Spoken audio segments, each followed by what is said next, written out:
जनहित TV news, बातमी प्रत्येकाच्या हिताची। सांगलीतून धनगर समाजाचा इशारा। 22 सप्टेंबर पासून आमरण उपोषण। धनगर समाजाच्या मागण्या तातडीने मान्य करून त्याची अंमलबजावणी करावी, अन्यथा 22 सप्टेंबर 2025 पासून आमरण उपोषण सुरू करण्यात येईल, असा इशारा माननीय अशोक श्रीपती गोरड यांनी उपविभागीय अधिकारी जत यांना दिलेल्या निवेदनातून दिला आहे। अर्जदारांनी मांडलेल्या प्रमुख 6 मागण्या आहेत, त्या कोणत्या पाहूया।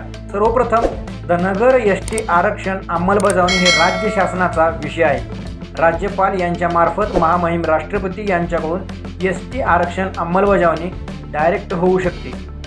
राज्यात आणि केंद्रात महायुतीची सत्ता आहे, त्यामुळे आपण धनगर समाजाच्या जिव्हाळ्याचा प्रश्न सोडवावा। मागणी क्रमांक 2, आदिवासी व धनगर विद्यार्थ्यांसाठी जाहीर केलेल्या 22 योजनांपैकी वसतिगृहाच्या कामांना गती द्यावी। सध्या फक्त एकच ठिकाणी बांधकाम सुरू असून उर्वरित ठिकाणी जागा उपलब्ध करून देऊन वसतिगृह उभारणी सुरू करावी। मागणी क्रमांक 3, धनगर विद्यार्थ्यांना नामांकित इंग्रजी माध्यमांच्या शाळेची प्रवेश फी आणि इतर अनुदान हे संस्थाचालकांना न देता ते डीबीटी मार्फत विद्यार्थ्यांच्या खात्यात जमा करावे। मागणी क्रमांक 4, धनगर आणि तत्सम जातीच्या मेंढपाळ बांधवांना चाराई अनुदान योजना कार्यान्वित करून लाभार्थ्यांना निधी वाटप करण्यात यावे। मागणी क्रमांक 5, महाज्योती मार्फत राबवल्या जाणाऱ्या शैक्षणिक योजना दरवर्षी निश्चित जागासह राबवून विद्यार्थ्यांना न्याय द्यावा। मागणी क्रमांक 6, चौंडी, जेजुरी, आरेवाडी या ठिकाणी धनगर समाजाचे आराध्य दैवत सुभेदार मल्हारराव होळकर यांच्या नावाने स्मारक व समाजाचे शक्तीपीठ स्थापन करण्यात यावे। अशा प्रमुख 6 मागण्यांसह 22 सप्टेंबर 2025 पासून आमरण उपोषणाचा इशारा माननीय अशोक श्रीपती गोरड यांनी दिला आहे। नमस्कार, जय मल्हार। येणाऱ्या 22 सप्टेंबर 2025 पासून जतमध्ये धनगर एसटी आरक्षण या मुद्द्यावरती आमरण उपोषण करण्याचा मानस घेतलेला आहे। तरी विशेष करून सांगायचं म्हणलं, धनगर एसटी आरक्षण हा जो मुद्दा आहे, हा मुद्दा कोर्टाने फेटाळलेला आहे।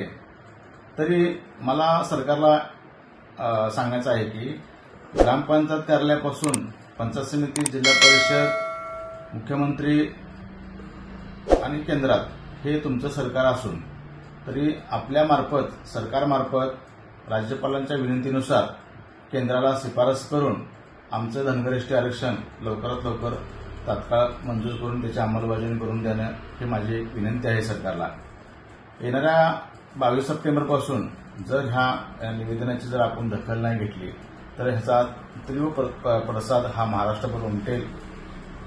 शासन आमच्या समाजावरती एवढा मोठा अन्याय हा का करत आहात हे मी शासनाला पुन्हा एकदा विचारत आहे।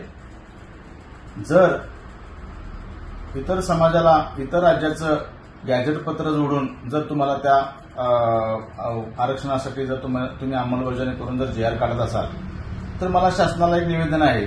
महाराष्ट्र सरकारने गेल्या पंचवार्षिकच्या अगोदर तुम्ही 5 राज्याचा जवळजवळ अभ्यास केलेला आहे। आसाम असेल, अरुणाचल प्रदेश असेल, उत्तर प्रदेश असेल किंवा मध्य प्रदेश, ह्या धर्तीवरती जो तुम्ही अभ्यास करून घेऊन आला, त्या अभ्यासाच्या जोरावरती त्या राज्यामध्ये आमचा धनगर समाज हा एसटीमध्ये आहे।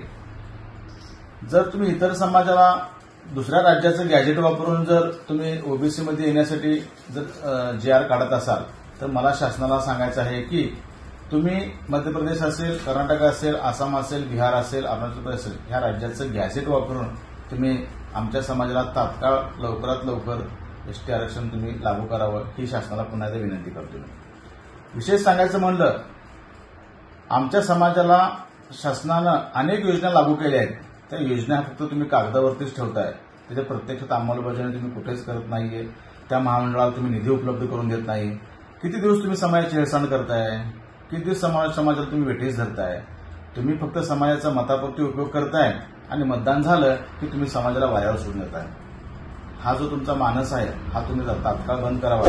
समाज जागृत होत आहे, समाज आणखी जागृत होईल। ज्यावेळेस समाज जागृत होईल तेव्हा तुम्हाला खुर्ची खाली करावं लागेल। या संदर्भातील अपडेटसाठी पाहत रहा जनहित टीव्ही न्यूज। सोबतच चॅनल सबस्क्राइब करायला विसरू नका। जनहित टीव्ही न्यूज, बातमी प्रत्येकाच्या हिताची।